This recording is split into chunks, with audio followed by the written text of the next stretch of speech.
এভাবে যে আমাকে অসুবিধায় পড়তে হবে কখনো ভাবিনি। তো হয়েছে কি ব্যাপারটা, মা একটা বেলার জন্য বাড়িতে ছিল না, আর সে গিয়েছিল একটা অনুষ্ঠান বাড়িতে। আর দুপুরবেলা আমি প্রায় খেয়ে দিয়ে শুয়েই পড়েছি, তখনই বাবা এসেছে। বাবার আস্তে আস্তে 3টে সাড়ে 3টে বাজে, আর তখনই বাবা এসেছে মাছ নিয়ে। এবার আমার কি হবে, আমি খেয়ে দিয়ে একটু শুয়েছি সবে, কি আর করা যাবে, মাছগুলোকে তো আবার রান্নাও করতে হবে, নাহলে তো নষ্ট হয়ে যাবে। তাই আমার ইচ্ছা না থাকা সত্ত্বেও আমার সেগুলো করতে হলো। আমি সবগুলো ধুয়ে টুয়ে মশলা মাখিয়ে মাছগুলো ভাজা শুরু করেছি।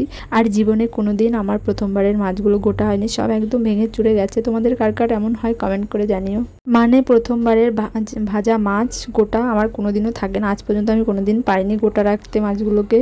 তাও বাচোয়া মাছগুলোকে কেটেই এনেছিল বাবা বাজার থেকে, তাই খুব একটা অসুবিধা হয়নি। তো মাছের সঙ্গে অনেকটা তেল ছিল, আর আমি ভাবলাম যে তেলগুলোকে তাহলে মানে পেঁয়াজ রসুন দিয়ে ভাজি, খেতে ভালো লাগবে ওটা। তারপর মাছ ভাজা তেল ভাজা কমপ্লিট করতে করতে প্রায় 4টে সাড়ে 4টে বেজে গেছে। তখন বেরিয়েছি একটু বাইরের দিকে, আর আমাদের বিড়ালটাও ওই গাছে মানে টিনের চালের উপরে উঠে বসে আছে কোথায় দেখো। আর রান্না করে প্রচণ্ড গরমও